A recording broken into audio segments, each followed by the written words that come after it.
Narcotic business. അതും പറഞ്ഞു ഞാൻ സാധനം എടുത്തത്. ഇതൊന്നും മനസ്സിലാക്കാണ്ട് പിന്നെയും നിങ്ങൾ ഇങ്ങനെ പറഞ്ഞിട്ട് എന്താന്ന് കാര്യോ, സംസാരിച്ചിട്ട് എന്താന്ന് കാര്യോ? വണ്ടി എടുക്ക്, വാ സ്റ്റേഷനിലേക്ക് പോവാ. ഞാൻ റെഡി.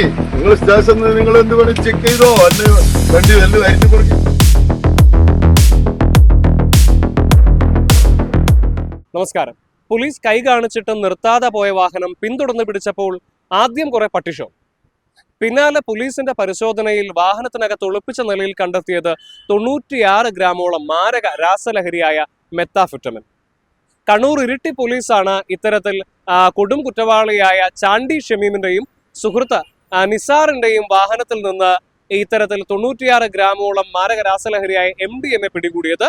കണ്ണൂർ അതിർത്തി ഗ്രാമമായ കൂട്ടുപുഴയിൽ വെച്ച് പോലീസും ഡാൻസ് ഓഫ് സംഘവും കൈ കാണിച്ചിട്ടും ചാണ്ടി ഷമീം ഓടിച്ചു വന്ന പജേറോ കാർ നിർത്താതെ പോവുകയായിരുന്നു. തുടർന്ന് പോലീസ് അതിനെ പിന്തുടർന്നെത്തി പരിശോധിച്ചപ്പോഴാണ് ആദ്യം ഈ ചാണ്ടി ഷമീമും കൂട്ടാളിയും വലിയ വീരവാദമൊക്കെ മുഴക്കി പോലീസിന്റെ പരിശോധന തടസ്സപ്പെടുത്താനൊക്കെ ശ്രമിച്ചത്. എന്നാൽ പിന്നീട് പോലീസ് നടത്തിയ പരിശോധനയിലാണ് വാഹനത്തിനടിയിൽ ഒളിപ്പിച്ച നിലയിൽ 96 ഗ്രാമോളം മാരക രാസലഹരിയായ മെത്താഫെറ്റമിൻ കണ്ടെത്താൻ വേണ്ടി സാധിച്ചത്. കൂട്ടുപുഴയിൽ വെച്ച് ലഹരിവിരുദ്ധ സ്ക്വാഡായ ഡാൻസാഫും പോലീസും കൈ കാണിച്ചിട്ടും നിർത്താതെ പോയ കാർ പോലീസ് പിന്തുടർന്ന് വിളമന കുന്നോത്ത് എന്ന പ്രദേശത്ത് വെച്ച് തടഞ്ഞു വെക്കുകയായിരുന്നു.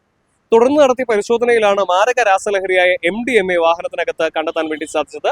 വാഹനത്തിനകത്ത് അഡീഷണൽ ഫിറ്റിംഗ് നടത്തി അതിനകത്ത് ഒളിപ്പിച്ചു വെച്ച നിലയിലായിരുന്നു മയക്കുമരുന്ന്. വാഹനം വർക്ക്ഷോപ്പിലെത്തിച്ച് ഹൈഡ്രോളിക് ലിഫ്റ്റ് ഉപയോഗിച്ച് ഉയർത്തി പരിശോധിച്ചപ്പോഴാണ് കാറിന്റെ മുൻഭാഗത്ത് ഇടതുവശത്ത് താഴെയായി ലോവർ ആമിൽ കറുത്ത നിറത്തിലുള്ള ഒരു പ്ലാസ്റ്റിക് ബോക്സ് കണ്ടെത്തിയത്. അത് മാഗ്നറ്റിക് ബോക്സ് ആയിരുന്നു. ഈ മാഗ്നറ്റിക് ബോക്സിനകത്താണ് ഇത്തരത്തിൽ മാരക രാസലഹരി ഒളിപ്പിച്ചു വച്ചിട്ടുണ്ടായിരുന്നത്. പിടിയിലായ ഷമീം മയക്കുമരുന്ന് ഉൾപ്പെടെയുള്ള നിരവധി ക്രിമിനൽ കേസുകളിൽ പ്രതിയാണ്. 2023 മാർച്ച് മാസം 3-ാം തീയതി വളപട്ടണം പോലീസ് സ്റ്റേഷനിൽ അതിക്രമിച്ചു കയറി വാഹനങ്ങൾ തീവച്ച് നശിപ്പിച്ച കേസിലടക്കം പ്രതിയാണ് ഷമീം. ഇതുകൂടാതെ മാർച്ച് മാസം 14-ാം തീയതി രാവിലെ ഇയാൾ ഒളിച്ചു താമസിക്കുന്ന ചിറക്കൽ കോട്ടക്കുന്നിലെ വീട്ടിൽ പിടികൂടാനെത്തിയ പോലീസുകാരെയും ഇയാൾ ആക്രമിച്ചിട്ടുണ്ടായിരുന്നു. അന്ന് വളരെ സാഹസികമായിട്ടാണ് പോലീസ് ഈ ചാണ്ടി ഷമീമിനെ പിടികൂടിയത്. അതിനുശേഷം പിന്നീട് ഇപ്പോൾ അയാൾ ഇത്തരത്തിൽ മാരക മയക്കുമരുന്നായിട്ടുള്ള ഈ MDMAയുമായി വീണ്ടും പോലീസിന്റെ പിടിയിലാവുകയായിരുന്നു എന്നുള്ളതാണ് നമുക്ക് മനസ്സിലാക്കാൻ വേണ്ടി സാധിക്കുന്നത്.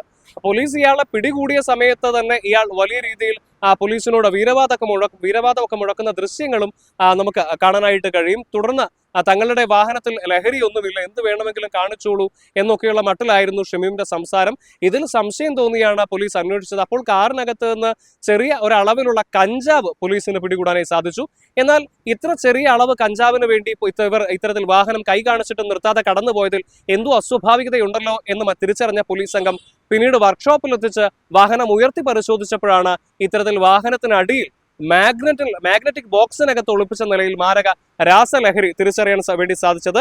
അറസ്റ്റിലായ പ്രതികളിൽ നിന്ന് ലഭിച്ച വിവരത്തിന്റെ അടിസ്ഥാനത്തിൽ പോലീസ് നടത്തിയ അന്വേഷണത്തിൽ ബംഗളൂരുവിൽ നിന്ന് കേസിലെ മുഖ്യ സൂത്രധാരനായ കൊളച്ചേരി കമ്പിൽ ഹനി ഹദാഷിനെയും പോലീസിന് അറസ്റ്റ് ചെയ്യാൻ വേണ്ടി സാധിച്ചു. അയാൾ ലഹരി കൈമാറുന്നതിനിടെയാണ് ബംഗളൂരുവിൽ നിന്ന് പോലീസ് ഇയാളെ പിടികൂടിയത്. വിദേശത്ത് പഠനം പൂർത്തിയാക്കിയ ഹനി ഹദാഷ് പിന്നീട് തന്റെ വിദേശ ബന്ധങ്ങൾ ഉപയോഗപ്പെടുത്തി ബംഗളൂരുവിൽ മയക്കുമരുന്ന് വ്യാപാരത്തിന്റെ മുഖ്യ കണ്ണിയായി പ്രവർത്തിച്ചു വരികയായിരുന്നു എന്നുള്ളതാണ് പോലീസിൽ നിന്ന് നമുക്ക് മനസ്സിലാക്കാൻ വേണ്ടി സാധിക്കുന്ന കാര്യം. ഇയാളുടെ കൂട്ടാളികളായിട്ടായിരുന്നു ചാണ്ടി ഷമീമും നിസാറും പ്രവർത്തിച്ചിരുന്നത് എന്നുള്ളതാണ് മനസ്സിലാക്കാൻ വേണ്ടി സാധിക്കുന്നത്. Kannur rural narcotic cell DYSP M കുട്ടികൃഷ്ണന്റെ നേതൃത്വത്തിൽ നടത്തിയ അന്വേഷണത്തിൽ ഇരിട്ടി CI സജിത്തിന്റെ നേതൃത്വത്തിലാണ് ഈ പോലീസ് സംഘത്തിന് ഈ കൊടും ക്രിമിനൽ ആയിട്ടുള്ള ചാണ്ടി ഷമീമിനെ അറസ്റ്റ് ചെയ്യാൻ വേണ്ടി സാധിച്ചത്. SI വിപിൻ, പോലീസുകാരായ പ്രവീൺ, സുധീഷ്, ആദർശ് മുതലായവരും ഈ സംഘത്തിലുണ്ടായിരുന്നു, അന്വേഷണ സംഘത്തിലുണ്ടായിരുന്നു.